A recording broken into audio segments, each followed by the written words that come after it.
থেকে গান বাজানো শুরু হয়, সন্ধ্যা থেকে ওয়াজ শুরু হয়।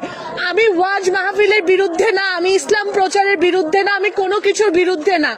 রাতের 3টা পর্যন্ত ওয়াজ বাজানো কোথাও জায়েজ নাই।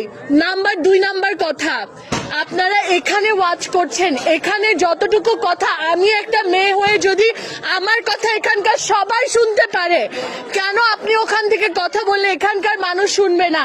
এই মানুষগুলো আপনার দাওয়াত শোনার জন্য আসছে, ঠিক না? কিন্তু এই যে মানুষগুলো, এখানকার শিক্ষার্থীরা, এই যে মাইক বাজানো হচ্ছে, এখানে একটা মাইক দেয়া, কিন্তু আমার বাসার সামনে আরো একটা মাইক দেয়া, যেটার কিন্তু কোনো প্রয়োজন নাই। যার এখানে শোনার, সে কিন্তু এখানে এসেই আপনার কাছে শুনবে।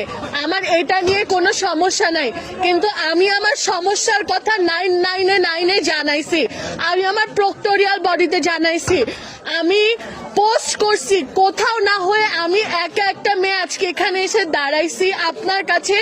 ঠিক ভুলের বিচার আমি আজকে আপনার কাছে দিয়ে গেলাম। আপনার যদি মনে হয় যে স্টুডেন্টদের প্রতি আপনি দয়া করবেন, এই মানুষগুলাকে নিয়ে আপনি দাওয়াত করেন, কোনো সমস্যা নাই। আপনাদের কারোর বিরুদ্ধে আমার কোনো অভিযোগ নাই।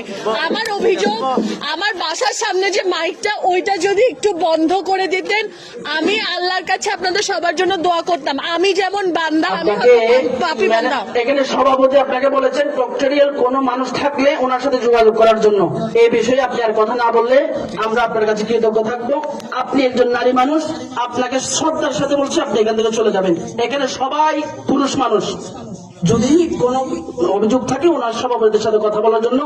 অনেক ছেলে স্টুডেন্ট আছে যাদের অসুবিধা হয়। ঠিক আছে।